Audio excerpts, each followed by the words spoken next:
The question was very valid, but he was way too deep with it. He was like, this is my question, and it was concerning something that happened with him.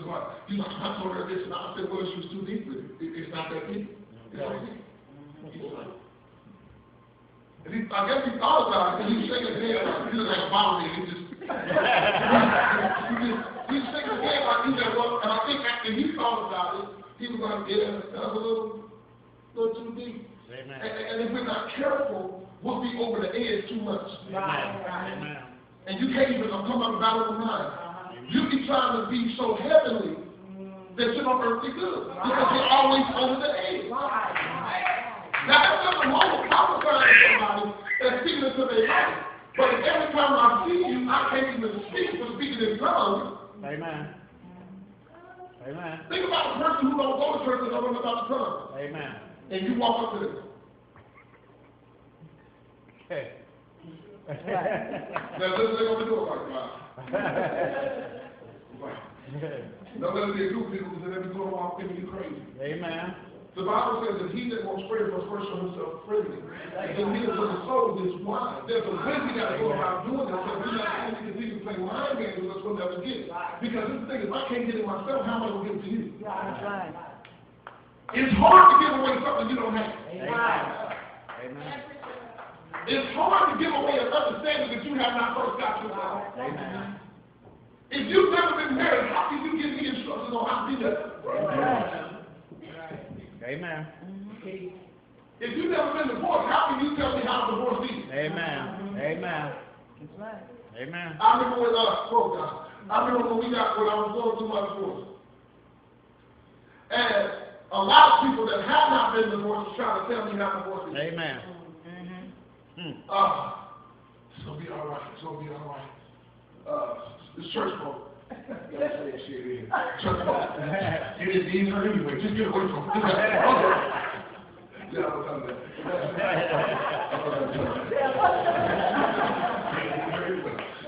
You know, but they didn't tell me the emotional. Amen.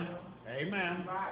Amen. Some folks even told me talk this on you. This same Lord that my friend is talking to you got all these lawyers you can talk to. Amen. So it's gonna cost you this much, this much. It was supposed to only cost me $500. It cost me $13,000. Okay. Yeah, tell me about it. Oh no, it was horrible. They didn't prepare me for the emotional stress that came along with it. Right. They didn't prepare me for the fact that even though we were this girl, even though we had some issues, that there was still somebody I spent the last 8 years of my life with. Amen. Amen. They didn't explain to me that when you go through this, your sons will no longer be able to wake up and see them. Amen. They didn't explain to me that your sons will no longer run in your room and say, hey, Dad, not every day. Amen. Amen. But they would help me push.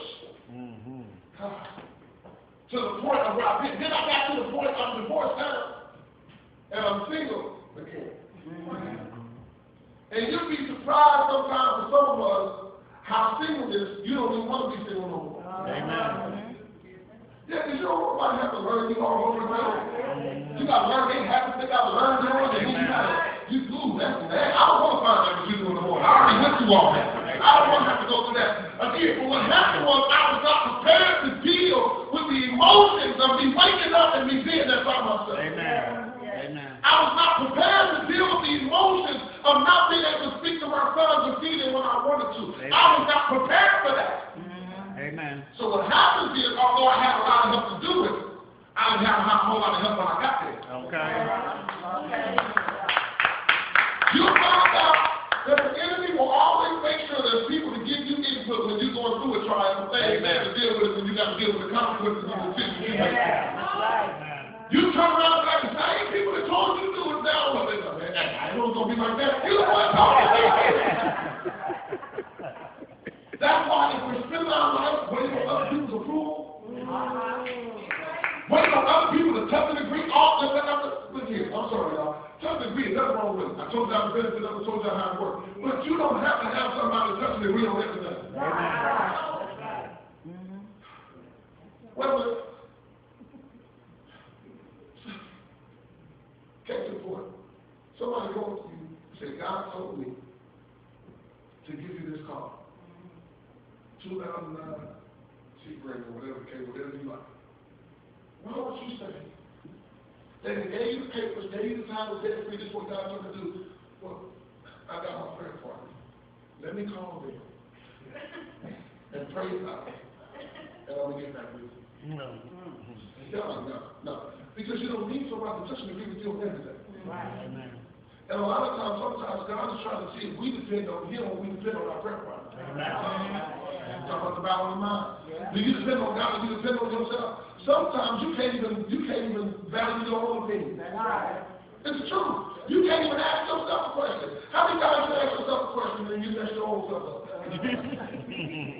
You've been having a personal debate with you and yourself told you the wrong thing and you was mad at yourself. But how are you going to not talk to yourself? When you get mad at yourself, you can't go to another room and leave yourself behind. It go with you. That's what I'm telling you. It don't matter if you change churches. It don't matter if you change cities. It don't matter if you get divorced and get remarried. You still got to deal with you at the end of the day. It don't matter what environment you in. You still got to deal with you. But let me get into you real quick, and I got to close here in just a moment. That God has prepared you for success. When you take everything I said into context, when you take everything and you understand the battle in your mind, you understand that I'm fighting this war, but I'm not going to lose it. I understand that I'm fighting the battle, but I'm not going to lose it, and I'll win the battle against the enemy in my mind. And I understand that God has already prepared me for success because He's given me everything I need to succeed. Amen. He's given me everything I need to succeed. Joshua 12:1 verse 8 says, "For then you will make your way prosperous, and then you will have good success." Also, the word is used in Joshua 1:9, the word wealth. In Joshua 1:6-9, you see the word be strong in the word. If we as people will learn the principles of the kingdom, learn God's order, seek to give our king what he wants and how he wants it, you will be surprised on how your life will begin to change drastically. What God is doing, He's not trying to do some minute changes. He's trying to change things drastically. And for many of us, in order for us to walk in the blessings of God in 2011, He's got to do some things drastically. Amen. We can't afford for Him to get His way along. Amen. Amen. Some of us got some things up before God that have to be done in the next month, and I cannot afford for Him to move slightly. Amen. I need something to change drastically. Amen. I paid Harrison's debt in the 2011. I need something to be done drastically. But when you understand that God has already prepared you for the drastic change, well, how do I know He's prepared you for the drastic change? Because you're facing something that's bigger than you.